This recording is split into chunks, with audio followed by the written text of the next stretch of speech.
Hi అండి. ఇంకైతే మా అమ్మ వాళ్ళు నన్ను దారి పెట్టడానికి వైజాగ్ వరకు వచ్చారని చెప్పాను కదా. ఇంకైతే మేము సాటర్డే రోజు వచ్చాం. ఇంకా నెక్స్ట్ రోజు సండే కదా, ఇంకా సండే రోజు స్పెషల్గా అయితే వెజ్ బిర్యానీ అయితే చేశానండి. Hi friends, welcome back to my channel Hema's home tour. ఇంకా మా అమ్మ వాళ్ళ కోసం అయితే వెజ్ బిర్యానీ చేశాను. ఇంక ఈ వెజ్ బిర్యానీ చేసుకునే గిన్నె అయితే మా అమ్మ కొనిచ్చిందండి. ఇంకైతే వాళ్ళ కోసం నేను వెజ్ బిర్యానీ అయితే తయారు చేయడం స్టార్ట్ చేశాను. ముందుగా స్టవ్ పైన గిన్నె పెట్టుకొని ఆయిల్ అండ్ గీ వేసి అందులో all garam masala, spices, onion, పచ్చిమిర్చి వేసి బాగా ఫ్రై అయ్యాక నా దగ్గర ఉన్న వెజ్ సాలు, క్యారెట్, టమాటో వేసి బాగా ఫ్రై చేశాక అందులోనే కొంచెం ఉప్పు వేసి అల్లం వెల్లుల్లి పేస్ట్ వేసి బాగా ఫ్రై చేసి మూత పెట్టి మగ్గనివ్వాలండి. ఇంక ఈ మగ్గిన దాంట్లోనే నానబెట్టుకున్న మిల్లి మేకలను కూడా వాటర్ పిండేసి వేసి బాగా కలిపి మూత పెట్టి మగ్గనిచ్చాక ముందుగానే నానబెట్టుకున్న 2 గ్లాసులు బాస్మతి రైస్ని అయితే ఇందులో వేయాలండి. ఇంకా రైస్ వేసాక జాగ్రత్తగా కలుపుతూ వండాలి, లేకపోతే బియ్యం అనేది విరిగిపోతుంది.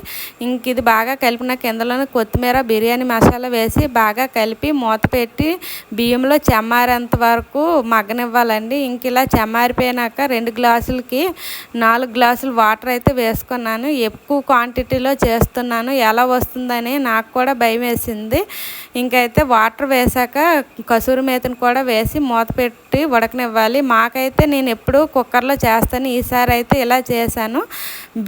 బిర్యానీ అయితే పర్ఫెక్ట్గా వచ్చింది. ఇంకా చూడండి, పొడి పొడిలాడుతూ సూపర్గా ఉంది. వీడియో నచ్చితే like and subscribe. Bye bye.